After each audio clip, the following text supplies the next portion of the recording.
welcome to Creative Finance with JB. I got Bishop in the back, and I got the wonderful Miss Margaret right there. Excellent show today, folks. We're all ready for it. June is home ownership month. That means that everybody should be getting in order to buy a house, look for a house, build that generational wealth. And today we're going to have an interesting topic for y'all to talk about so y'all can know what's happening out here on this thing going on. And we're not talking about your regular single family townhomes or nothing like this. This is a new invention, a new mindset, a new thought process. And as I bring them in, y'all gonna really want to pay attention, ask some questions, but most of all, y'all probably gonna want to connect after we finish here because it's gonna be a lot of information. It might seem quick because it's so much, but y'all be patient with that. I'm bringing back my main man, Bishop Jay. You seen him a couple of weeks ago, and he kind of transformed y'all into that transitional home now. Guess what? We got something new now. y'all better stand clear.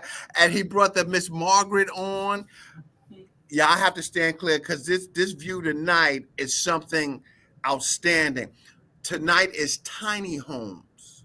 I'm not talking about Barbie doll. I'm not talking about Ken and Barbie. I'm talking about tiny homes where people live in tiny homes now. We know the market's expensive. Regular house prices are outrageous. Rents going up. What's the next avenue? Tiny homes. Things that we can afford, things that's affordable. And as they break this down, I just want y'all to take a minute and really get into this concept of affordable housing. This is affordable housing we're talking about. This is not being homeless. This is for you buying a car or you buying a house. It's going to be equivalent. So I ain't going to hold it up too much longer here. Jay, Miss Margaret, man, I'm so glad to have y'all. Y'all go ahead and start introducing yourself and give these folks a little background history on this tiny home. All right. I'm going to start because tonight my daughter is the expert, but I'm Bishop Jay. and tonight, last time we were here, we were doing behavioral health, but tonight we're going to be talking about the Marketplace Community Development Corporation. It's a CDC in the heart of Baltimore City. Myself and my daughter are the president and vice president of the organization. And my daughter has been in church her entire life. And she has been creative in finding ways to help people gain resources. And at one point, I know we had what she had put together. It was a resource Bible. So whatever people needed in the city, wherever it was at, she knew where to get it at, you know. So she's always been that way. And even now, as we start to bridge and the baton is passing and she's about to take over the CDC, she's got her own ideas, and I'm going to be able to say what he say, get out the way, and I'm looking forward to seeing what my daughter's about to do next. Yes. Well, thanks, Dad. I appreciate the wonderful introduction. Good evening. My name is Margaret Shorter, and as my dad said, I'm the VP of the Community Development Corporation Marketplace. And so our idea is to make home ownership a reality when we're in the middle of a housing crisis. So here in Baltimore, there are a lot of empty lots, a lot of vacant properties, and nothing's really happening with them. And so our answer is to make tiny homes communities, a community of choice, right? So we're not just talking about building homes or rehabbing homes, although that is a part of what we will do. But the main concept is to make a community of choice. What are things that are important to those who move into desirable neighborhoods? They have supermarkets, they have laundromats, they have pharmacies. And so we're working to make sure that we build communities of choice. So when we're talking about the tiny homes, we're talking about containers, the big shipping containers that you would see. We're talking about making it available to people who traditionally may not be able to afford a brick and mortar home. And a lot cheaper too. Wow. Tell me. They would also be able to get down payment assistance. I'm sorry, Johnny. But they would also be able to it definitely makes sense to actually afford these types of homes as well. Wow. And we just wanted to ask a question. I know they probably out there wondering. Tiny homes, I mean, CDC, just break down that CDC for them because they probably need a So little bit I'm more. not talking about the Center for Disease Control. I'm not talking about that. We get that all the time. We're talking about Community Development Right, Corporation.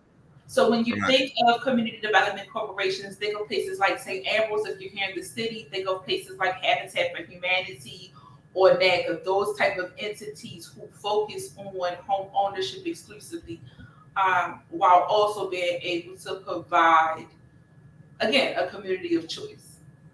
right. So we talking about building this community. What size houses is tiny homes? Because I know somebody's gonna say, how small is a tiny home? So we can talk about as small as 400 square feet to as large as a one bedroom apartment, if not larger. We're talking about being able to provide home in. You can do a 2-story container home. We do have someone who is able to do that. And so the great thing about the partnerships, as my dad was mentioning, is that I have been able to partner with an organization called Metallic. That's their whole platform. It's container houses. And so we're talking about 1,200 to 2,000 square feet. Wow. Regular house size, but something that's manageable. You own it. It's yours. And you're not paying $1,400 for it. You're actually going to be able to afford it, and it's going to be yours. Wow. So with that, getting that container, they would have to purchase the land, or Yeah. how would that work? Well, that works 2 ways. So the first part is we have our idea to do a community trust, a land trust, where we would own land and people could, purchase land from us, as well as being able to purchase land from the city. So right now that's our focus. Our focus is to own the land that the city owns, because in Baltimore we're doing about $1,500 to $1,000 per lot of land. And so being able to put a house there for someone. Wow. For it and stuff. So they getting the land, they got this community. And tell us what the community's like. I mean, because I know some folks out there, they might say, hey, am I gonna be right next to somebody where I look out my window and they got my head in the kitchen, something like that. I mean, the idea is to first build, right? Okay. We hope that the neighbors will continue to support the efforts. The same way that you would invite a renter is the same way we're hoping that you would invite a homeowner of a tiny home. Right. Help build from there. All right. And tell me how much land do we need, or how big can the community be, or for it? Listen, the ideas are limitless, to be honest. I mean, really?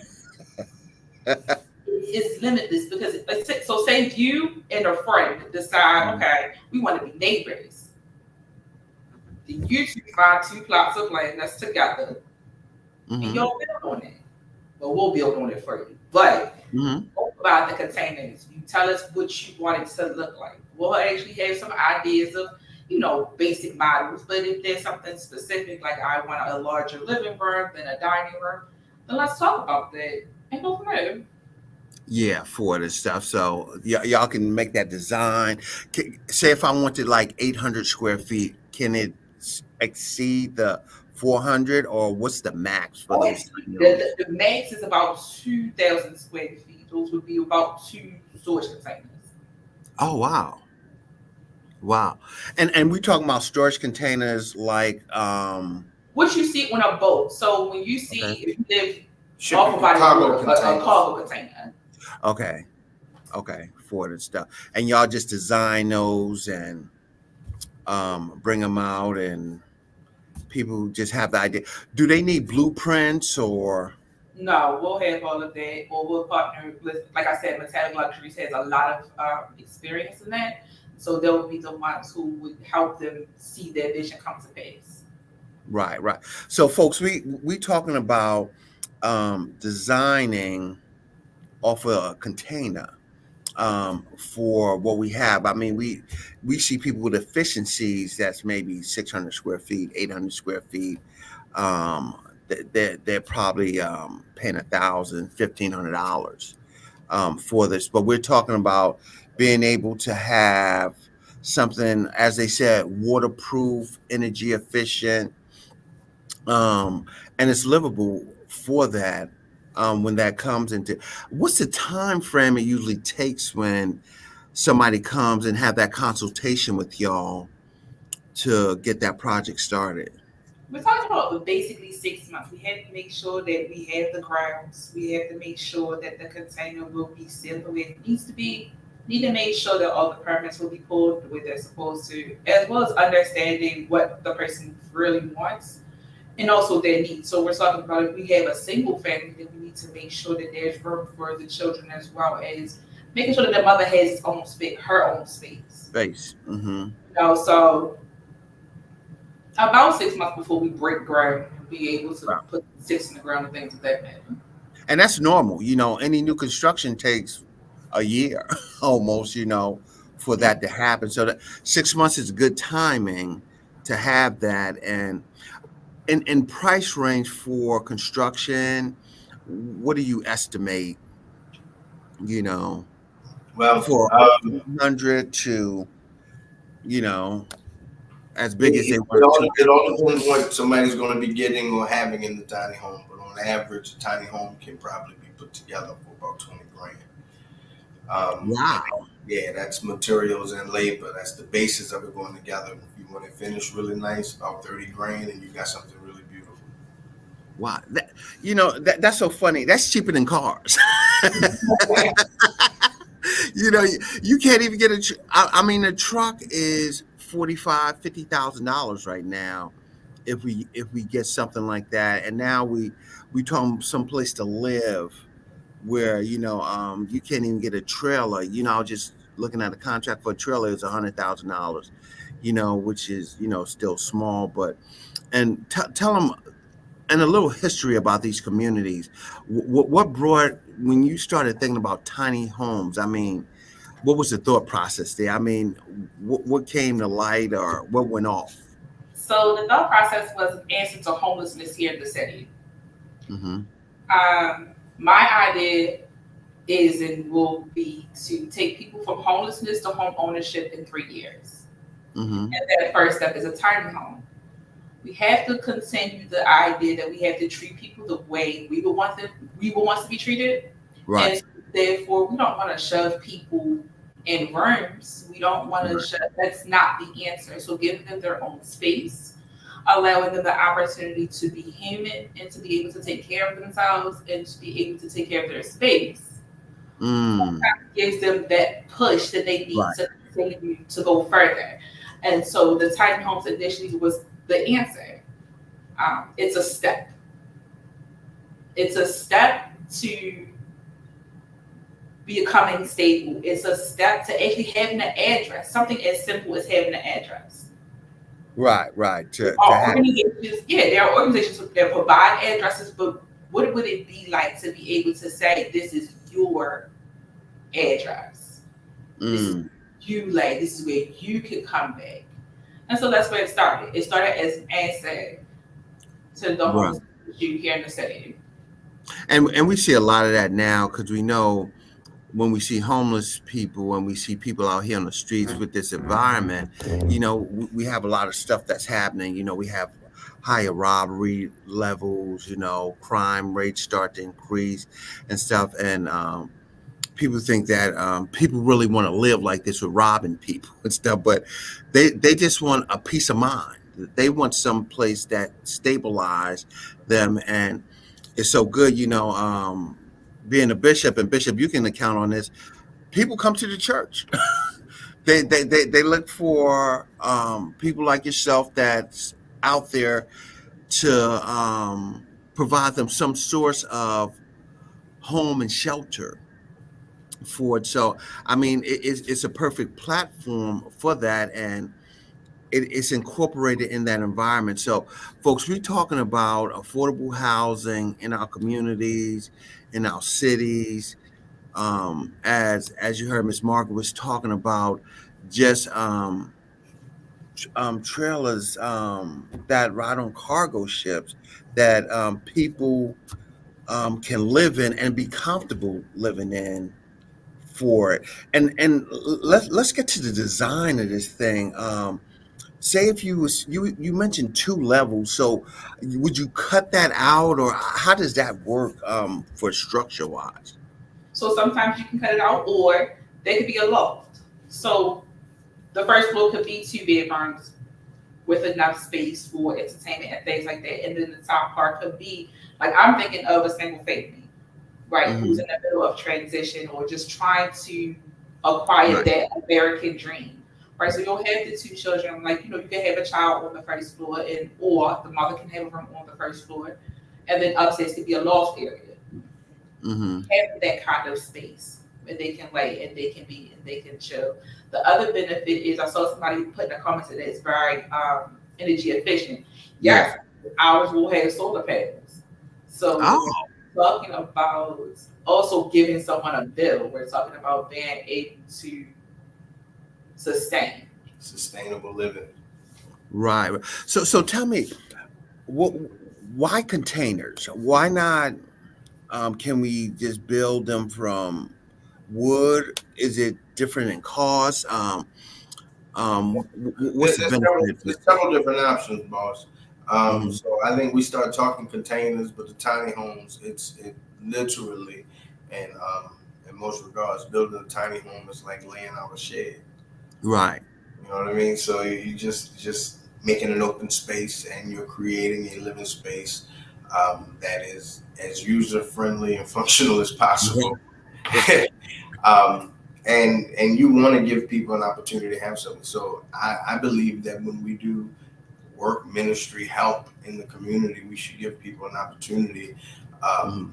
to feel themselves or come to life. And a lot of times we give them the fish, but we don't teach them how to go fish. We Right. have Right. Right. food out, everybody lined up, come get it, but we don't encourage them to learn to get it themselves. So Right. we want to create a process of empowerment. So, I know you heard my daughter kept talking about the homeless situation, bringing people from Hmm. homeless, but we're talking about as soon as we bringing them into the programs or getting them plugged into the behavioral health or wherever we are bringing them from, already having them with people that are looking into trying to teach them Right. as they get themselves together, Together. work on your credit. Already showing them how to budget, make budgets, and how if you're going to be in a tiny home, this is what your list of bills are going to be. This is what we need you to break down on your money. Be able teaching them how to sustain themselves and allowing them to graduate from that. But they're graduating from something that they already own. Oh, that's right. Yeah. That's right. And tell me the difference in cost if we did the containers versus we built from scratch. You know. Um, let's see. The average, you can get a raw container from anywhere from 2,500 to about $5,000 sometimes, and that's also about what it would cost to buy the wood to frame up your tiny house. Oh, So okay. yeah, it's not too far Equivalent. from each other. It Yeah. all depends on the size. Hmm. Hmm. So do you think the containers are more sturdy than other ones, or are they just easier to develop? Um, tomato.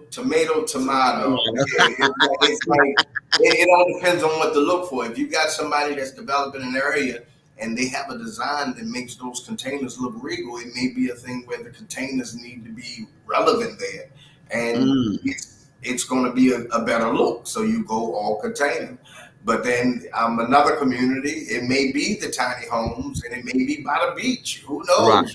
But whatever fits the place that people are, because you don't want to have a whole bunch of kickback from the city and the people. So you want to make it affordable. You want to help the people, but you also want the people that you need to support you, not looking for ways to get you to stop working. Wow, wow. Are there any challenges that y'all face with building these containers, or I mean developing them that people should just like, oh man, I'm taking a container over you going and buy that wood. You know, is it harder? Is it easier? See, I'm gonna tell you the truth, Johnny. The honest to God truth is you would have to ask my guys.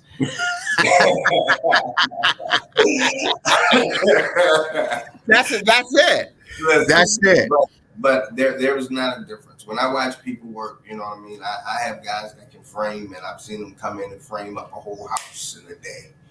You know what I mean? But then at the same time, when you're doing the containers, you may need somebody a little more skilled, more time conscious in how they move and patient with what they work, because there's more art to it, you know? So it all depends on what's happening. Yeah, keeping in mind the level of interest. Mm-hmm. Because the difference in a tiny home in comparison to actually buying a regular home is most times, unless you're doing a rehab project, it's already there. Right. You know, you're buying whatever the developer chose to put into the house. When you're building a tiny home, these decisions can be yours. And it makes it, like I said, it's a tangible option to be a part of. This is the big question. How can these people contact you? How can they reach out and say, yo, put me on a list, get me going, I'm ready, here's my deposit, that's my container there, don't give it to nobody else. How do we do that? Okay. marketplacefc@gmail.com. Marketplace, F as in Frank, C as in Charlie, @gmail.com. All right now. And y'all see that, marketplacefc@gmail.com. Yes, sir. Yes, sir. To go ahead and submit your requests. And I've been busy, Johnny. It's been one of those days. Hey, I'm gonna make sure I'm gonna come back into the chat, and I'll put some pictures of some tiny homes and some developed containers or something up, just to put in the chat line. Yeah, that'd be great. So folks can see, and get a visual, understand what y'all doing. You building a CDC community, and it's great because, like we talk about this homelessness, we can't overlook that. We can't understand that some of our workers in our fast food, daycares, whatever jobs that don't make that salary to afford that big $300,000 house deserves a nice living too. And tiny homes fits that establishment, and it gives them that opportunity to get in there.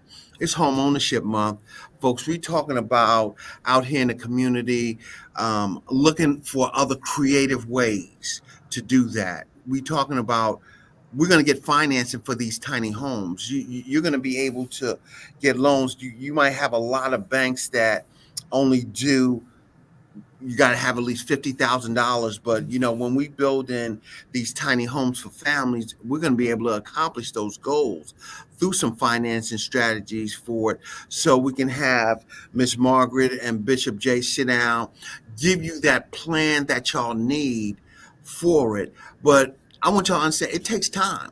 Like they said, 6 months. They put in time, effort. They thought of the blueprint. Reach out to them. Like Isabel asked, that's a great question. Is there a website or information? It's actually about to be launched. My genius son is home from school, and he is revamping everything. So everything is down. It'll be up. Actually, it should be live this weekend. Yeah, and it's that's perfect. marketplacecdc.org.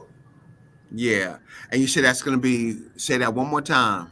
marketplacecdc.org. marketplacecdc.org is going to be where we're going to see that website, which is going to be nice to get that going for it and figuring it out. So tell me this, what about sewage and stuff for these tiny homes? How does that, do you just tie in to the city, or how, and I know that's probably in y'all 6 month plan of stuff y'all have to do. Again, it all depends on where it's going to be at. In some places, you may have had to put a septic system in and Oh, wow. possibly a well. If you don't have access to the city's water and utilities and stuff. But in most cases, you'll be able to tie right into what the city has accessible, especially if you're doing it in the heart of the city. You should be able to tie right in. And tell me, Jay, does it take a long time to get permits, or how does that work for that when we do it? I know I'm throwing some heavy one. Yeah, no. No, but I mean, in reality, it takes just as much time as it would for any other project. That's just housing for you, and dealing with the city that we live in. Right. It ain't easy all the time. So, but we just ask, of course, for grace as we still navigate the permits, of course. Mm-hmm. And I suppose you got to buy so many containers at once if you're doing a community. So, because they're heavy and the shipping, you just won't do one at a time or two at a time when y'all doing these projects. I take it.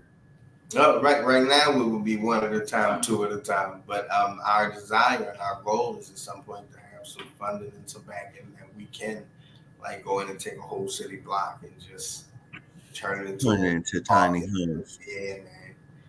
Yeah. For it and stuff. And just give an estimate for, we got an acre of land. How many homes do you think we can put on there, or how many is going to be efficient? I mean, it depends on where you put it at. But for me, space. So maybe on an acre of land, maybe comfortably about 6 to 9. Okay. Yeah. Okay. For it and stuff, that makes sense. And tell me, with all that happen, the people's probably going to reach out and they're going to want to know about consultation. You probably got to have that pre-consultation with y'all prior, which is what, about an hour, 2 hours, No, the initial consultation, we usually try to do about 15, 20 minutes just to make sure that our interests align, because we don't want to waste any time. We don't want to waste anybody's, and we don't want ours wasted. So we'll see if we align, and if we can align and move forward, then we'll do a longer consultation or Zoom meeting. Probably meet all my kids. We walk them through the process of what we're going to be attempting to do for them. It's a family affair. We know that. It's all right. It's a family affair. So, Miss Margaret J. Bishop, break down the steps. They have the consultation with you for it. And we're going to take Isabel's question first. Is it all a one-stop shop with obtaining the containers financing and everything, or is it different people we have to touch bases with to get that done? We are a one-stop shop. Yeah. We actually have a construction company. We have a property management company.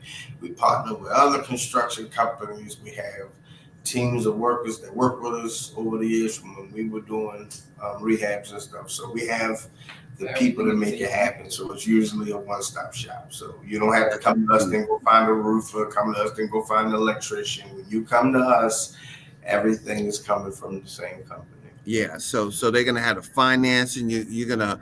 It's almost like when you're going into new construction, they have all that right there for you.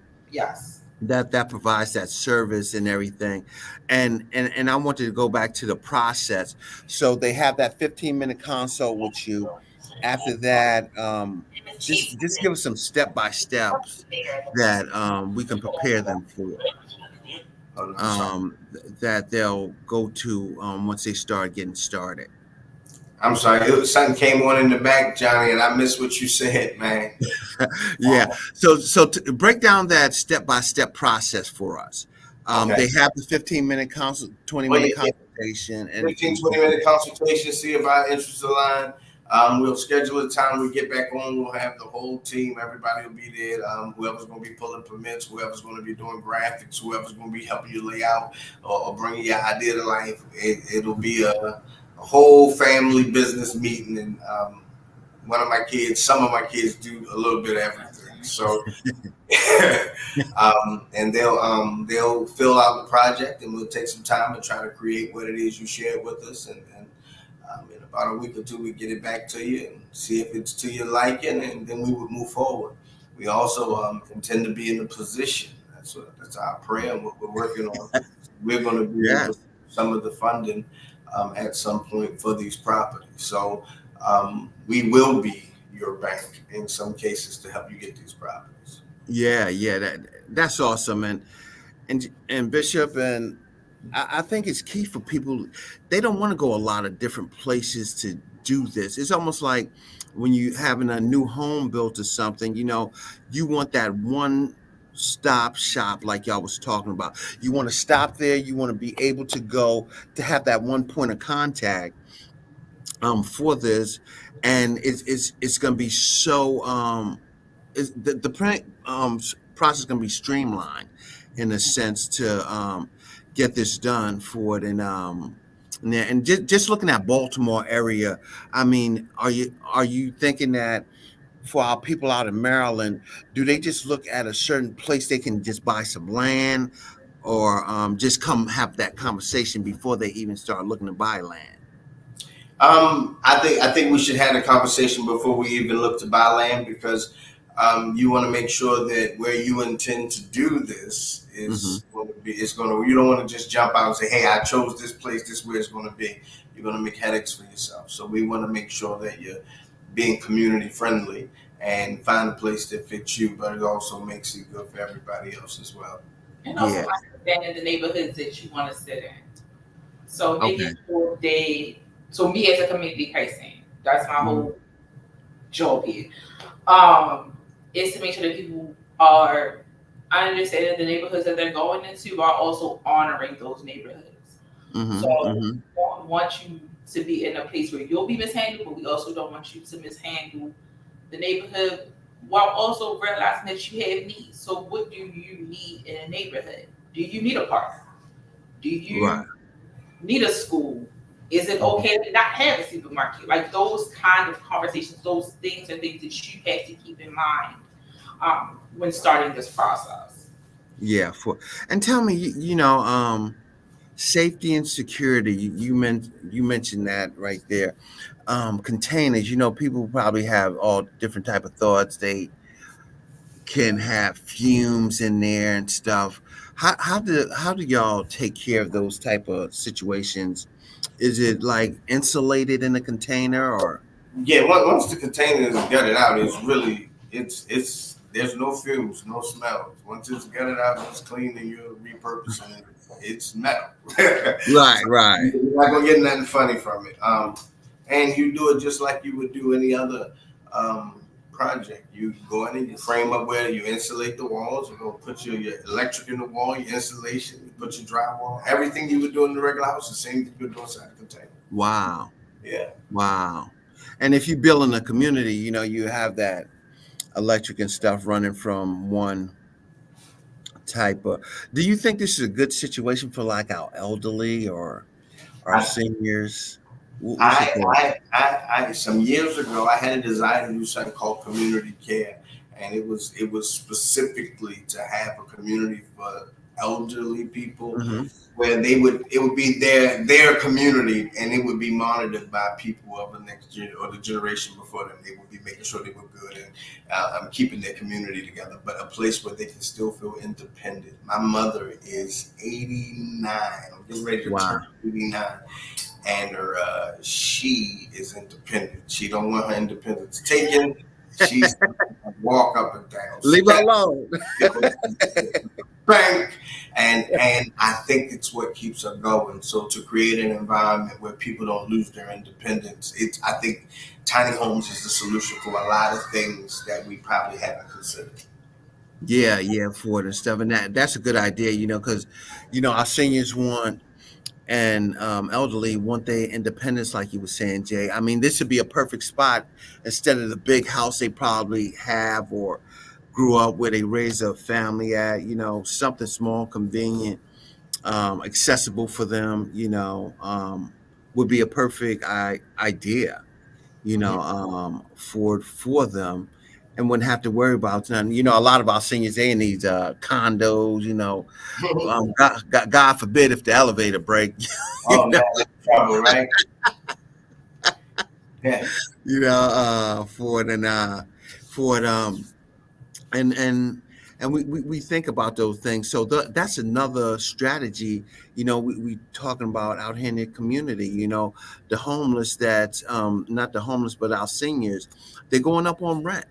They can, some of them can't afford to live in a little apartments. And I know in Delaware we had a meeting about that. Our senior community was almost going to be start getting evictions. How do we do that and cause all of this turmoil for the people that paved ways for us, besides thinking about creative ways to find them a situation to live in, You know, with saving and a fixed income. while you were talking, Johnny, I just thought to myself, and it's not etched in stone that is the case, but I can hear it while you were talking, and literally, tiny homes are a solution even for elders or seniors who can no longer afford to be in traditional housing. In most cases, their social security check will be enough to purchase the house and pay the Right, mortgage. right, and And they will spend so much less than what mm-hmm. they could be paying in a traditional home. It just matters what kind of community that they find themselves in. Yeah, for it. Tell me, what size family you think? We got a family size of 5.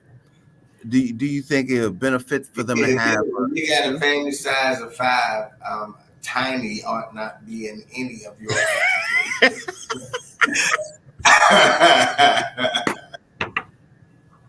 tiny ain't the word for that, huh? I ain't the word for you. We looking for convenience. You need a USDA loan. And we can walk you through that process as well. Right.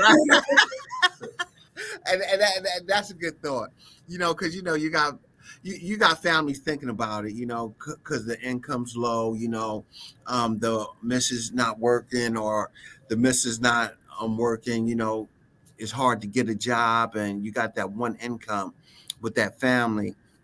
So it's not preferable, to have that tiny home situation. But we thinking, we talking about 2,000 square feet, or did we say 2,000 square feet? Am I? 2,000 square feet, Johnny, is a whole house. Yeah, that's what I'm. 400. But no, but you can go up. You can go up as far as you want, but when you're talking tiny homes, you don't usually say tiny home at 2,000 square feet. I mean, yeah. Yeah. Water stuff. So I'm talking about, we're talking about 1,000 square feet. I would tell our audience, that's not going to be the environment for that, but this is an environment for small couples, elderly, somebody And that's just starting out, that new couple that's just trying to figure out, where they're going, whether or not they want to stay in the city or not. Those kinds of people, the people who are transitioning from maybe like out of state to staying in state, those kinds of people would be ideal. Yeah, and like Isabel said, sometimes if it gets bad, and they can't afford it, you get 3 or 4 of them side by side. And Isabel, that's a great thing. So it's cheaper than the traditional housing as well. Everybody might not be under that one tiny home, but you're right there in that Right vicinity. in the same vicinity. So it's just Yeah, like being home. yeah, it's like a village. It's developing that village, for it, and getting them situated for something they can afford and stuff. Tell me about property tax on that. How would that work out for it? Would it be, and I know you say you have the trust. We have a situation in Delaware where we got Ardencroft and stuff like that, where the county don't own the land, but the trust owns the land, Mhm. and those members that live in that area pay the taxes to the trust. Mhm. Well, I'm taking that we will have something similar. and to that magnitude. From the stuff that's in the community land trust, yes. Yeah, Stuff that's owned by the city or wherever the municipality is, whatever that lot is, that's who you're gonna pay them taxes too. or whatever. Yeah, it's gonna be what it is. I think in most cases there hasn't been set a property tax for a tiny house a lot of times in communities as of yet. So I think that's probably something that we're going to be learning as we go in the days ahead. Yeah, and something else to consider, um, Bishop. You said it. Community, the trust. Put the land in the trust.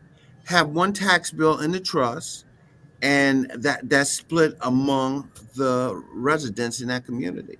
Absolutely. Instead of having to deal with the county, we got to go back to some basic things here of when we had that 1 acre and the whole family lived on that acre.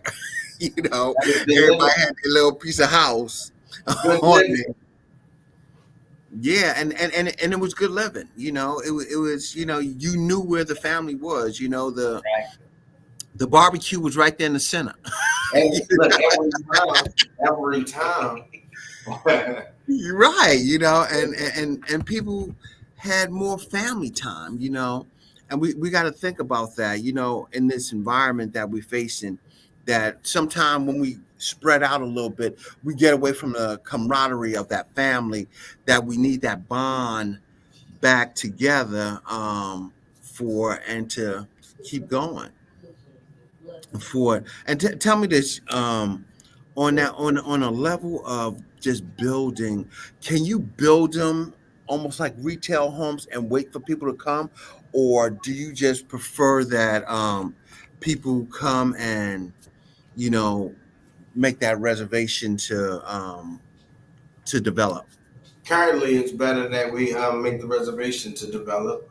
As we get more pieces of land or have more control of the property we're working with, then we may be able to get into the thing where we're having property built before people come to look at it. But right now, Yeah, because the value is not going to change that much. Right. It's not like your traditional houses here, folks. We still gonna have that same price point. It ain't going up to 65,000 in 2 years. Because we got a 2% interest rate or something like that. That's not the goal. The efficiency and the goal of tiny home development is to make sure that we are off the streets, have a safe haven, and the comfort to just live a decent life, to be able to have something that is affordable. As we know, we see in Jay and Miss Margaret, y'all see down there in Baltimore, these people panhandling more than ever. People might have the mystic, is it for real or is it for fake? We don't know. We just know that we see it, it's inevitable, and we have people on the streets.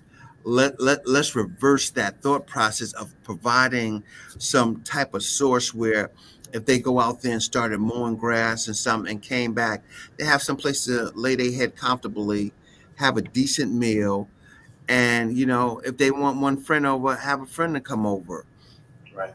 And have some good company for it. And as we talk about this during Home Ownership Month, this is a valuable topic, and it's very dear to me, as it is at Ms. Margaret and Bishop, that we really start putting the emphasis on them. We have investors out there that's probably looking. Call Jay and family up. Invest in that project to where we can have a good return on what we're doing in this community. Right. And stuff. This can be a joint effort to get stuff done and to utilize some money that you probably have sitting there that you're going to do something that you don't think is worthy to do out here in this environment for it. Because the partnership is more to life than they can imagine. As you heard, Miss Margaret and Bishop, they have the resources for y'all to come out, have that conversation, get that 15 minutes in, talk about it, don't throw it outside the realm of things, of stuff to happen. It's something that can change the lives of what we're going through right now. We're in a market right now where um, interest rates are high. They're coming down a little bit, which is a plus. But we see these house prices climbing, and with them climbing, everybody can't afford the same amount of house as the next person. Mm. So we have a structure right here. We have a resource, and that's what this is all about: creative resources, creative finances, creative ways to help in our communities, to save our communities, to stop homelessness, to prevent all the robberies and killings that's going on out here, because people don't have a resource of where to go, where to live, and how to do it. I mean, Bishop and Miss Margaret, y'all can talk about how y'all see the homelessness down there in Baltimore, and which areas they're in. And I mean, tell me how the crime rate that affects that, probably so. So, as someone who's worked in the homeless shelter industry, um, most of the crimes are very petty. They're just trying to survive. That's But it. it becomes a cycle because once you go into the system, there's nothing sometimes to break the cycle. That's right. And the programs in the city they do decent work. Mm-hmm. Um, but there's some holes that are missing to make people feel like they can continue to do the work for themselves, to be stable and to maybe regain housing and employment. And so, the hope for our program is for people to know that being stable is just the first step and that you can feel safe here. At Marketplace, we always say we have space. This is here for the grace and the space to figure it out. So the Mm. same grace and space that we have at our church is the same space and grace we try to give out to other people. Yeah, and that's awesome. And tell me, homeowners insurance probably wouldn't be that expensive for these tiny homes. I take it, for it, and people got to look at it. It's you're gonna have insurance to protect them and everything, but you're gonna be able to. It's gonna be affordable. Yeah, It, most everything with the tiny home is going to be so much more affordable. yeah, yeah, utilize that for. And tell them, Jay, can you bring them services to Delaware? Can you bring them services to Jersey? Can you? Johnny, you tell me where you want me at, Johnny. You know your lands. Tell me So where you want me at, Johnny. I'm coming. I'm down for a ride with elevator. so y'all heard that. We coming up there. I'm taking Jay up here. He gonna be up here. Miss Margaret she gonna be up here too, because we're gonna start looking for some land in Delaware to have these communities as well that Yeah. we need it. Every state, um, we are able to expand on that, and we have plenty of empty lots that we see that people who look at the traditional houses, rebuilding and stuff. The tiny homes might be the thing of the future. I'm gonna take y'all back. Remember, and I might be telling my age here. Remember the Jetsons? Yes. Yes. Yeah. So we were laughing at that when we was kids and stuff, but I mean, it's reality now. Electric cars and stuff to that nature that had that going on. All that came out within this. So that's why we talking about these different options and solutions for it. Please reach out to that marketplace CDC as he's setting up the website.org for this, so y'all can see what's happening. Reach out to him at marketplacefc@gmail.com. Miss Margaret Bishop Jay is there to support y'all, to assist y'all, to have this conversation. Without the conversation, we can't solve the problem. So we're into the solving the problem, having the conversation, reuniting on building something that's greater than people can even expect, because we have to have that new version of how we're going to live today. Home ownership month. This is the month to start really thinking about it, putting it together, talking to those people at your churches and having the conversations. It'll be a perfect time in the church environment to have those, because I'm pretty sure we have some people that sit in our congregations that really don't have no place to go except for on Sunday or Saturday or Friday, whenever they attend worship. And guess what? They probably don't want to leave, because they're going right back out there in the elements.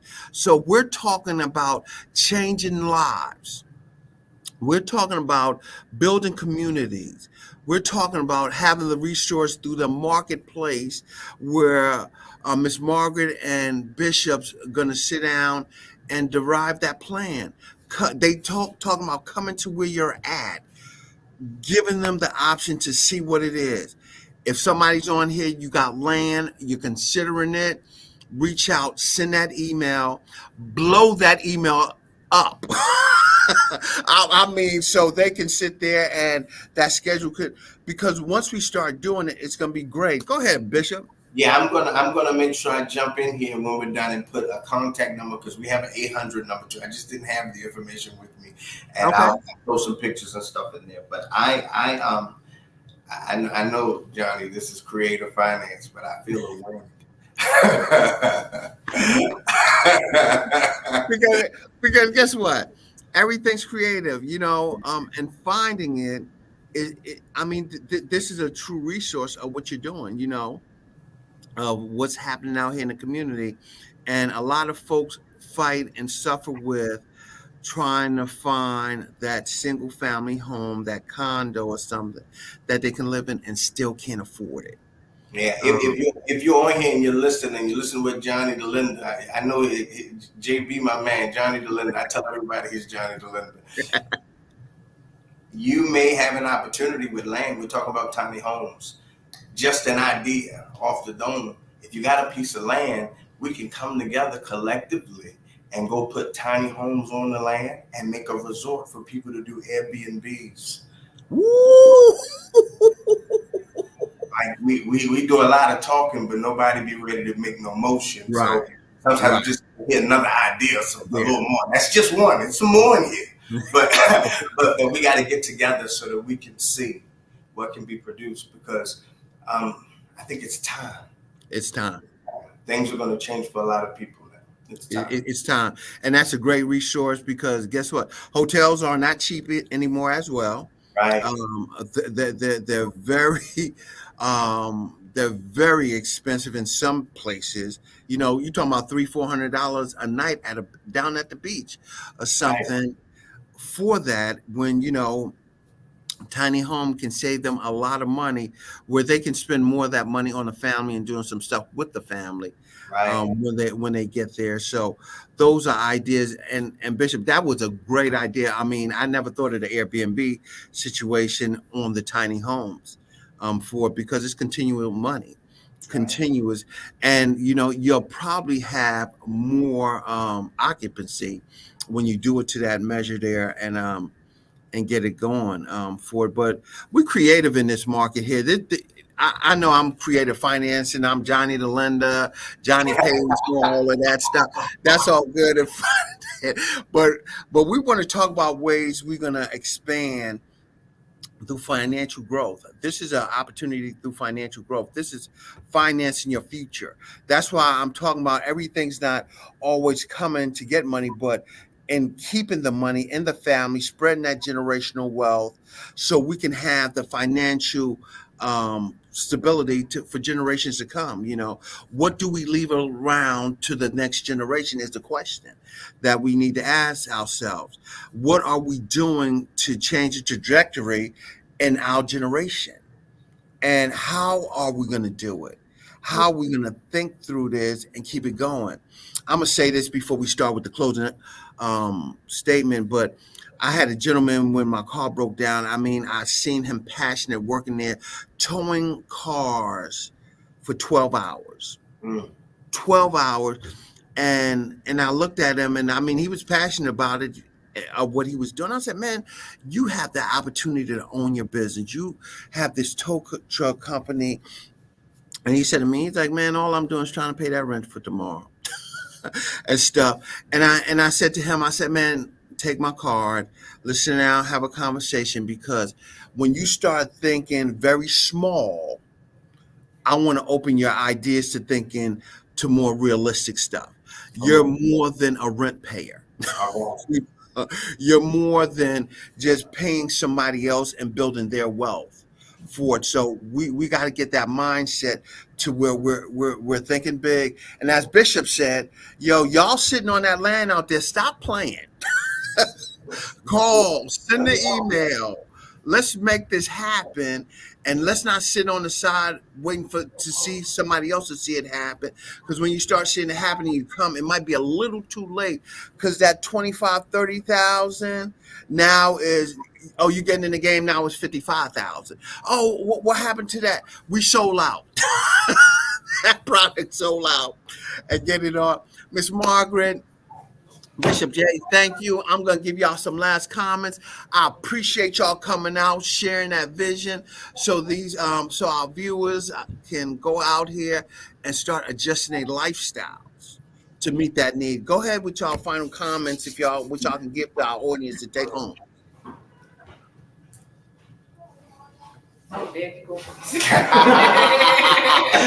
Listen, I thank God for every one of you that were on tonight. We appreciate you. We're figuring it out as we go. We're growing, we're learning, and we're looking forward to working with people and making new partnerships. Yeah, for it. I think I'll piggyback on what Johnny said. This is an opportunity to not just change your life, but to change others. It is so important that we don't have Big Mama's house no more. Right. We're able to give our children something. So if it's only just the equity in your home, being able to give them something is better than making them think that all we'll ever do is rent. Right. So give us an opportunity to not just show you, but your children that renting is not the only option. It's not the only option. We have something out here. That's why we're excited. We're here on Tuesday. Bishop came with the first one. He gave you a little taste. Now we done transform y'all mind tonight with the tiny home. For it. So I know y'all ready to go ahead and send them messages, so him and Miss Margaret can get to figure this thing out. Don't waste your time. We thank y'all for attending tonight. We're going to see you next Tuesday again. Home Ownership Month. We're looking to make sure we clear this shelter, these homeless people. We're cleaning that up this month. We're getting them in houses. We're finding a way that we can have shelter in the time of the storm. Man, y'all be good, and we'll see y'all next Tuesday. Thanks for attending. Thanks, man.